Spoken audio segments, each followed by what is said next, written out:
The X-Files are back! Agents Mulder and Scully have returned after an almost 14-year hiatus to investigate government conspiracies, strange phenomena, and maybe even a monster or two.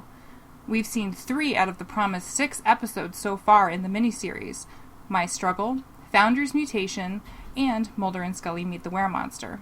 And it's hard to conceive of all the story that creator Chris Carter and crew will manage to fit into those 3 remaining hours. But given what we know so far, here's what we're hoping we'll get some closure on before the last episode wraps up. Number 1. Tad O'Malley. This right-wing newscaster might have differing political views from Mulder's, but when it comes to extraterrestrials, these two share a lot of the same theories.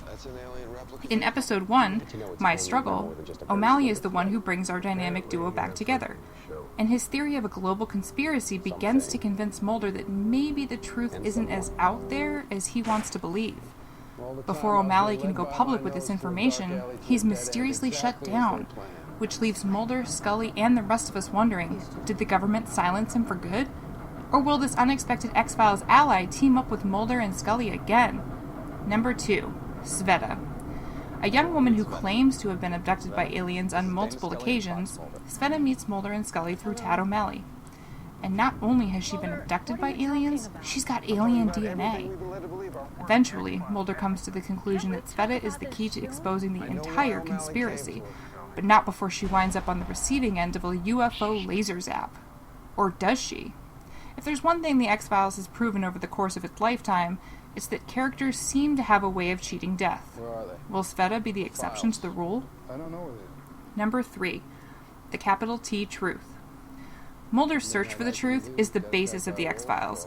It's the reason he winds up in that basement throwing pencils at a poster to begin with, and after 9 seasons and 2 feature films, it looks like his journey may be coming to a close. While a part of Mulder has always perpetuated a belief in the existence of aliens, Tad O'Malley's theory of a worldwide government conspiracy seems to shake him up a little, to the point where he begins questioning everything he's ever believed in. The last episode of the X-Files miniseries is meant to be a bookend to My Struggle, so does that mean we'll finally know once and for all who or what is behind the biggest mysteries of the entire show? I mean, if anyone deserves some resolution at this point, it's Mulder. Number 4. William. In Founder's Mutation, we discover that both Mulder and Scully have had to come to terms with the loss of their son William, who they gave up for adoption after realizing they wouldn't be able to give him a safe life. A conversation within the episode reveals that William is always on their minds, for better or for worse. After all this time, the fact that the X-Files is revisiting William may be a sign of more to come in this particular story arc. He'd be 15 years old now, as Scully says. But what is he like now? If the X-Files really wanted to give Mulder and Scully some closure, reuniting them with their son, or at least providing them with the knowledge that he's safe and sound, would be a good place to end things.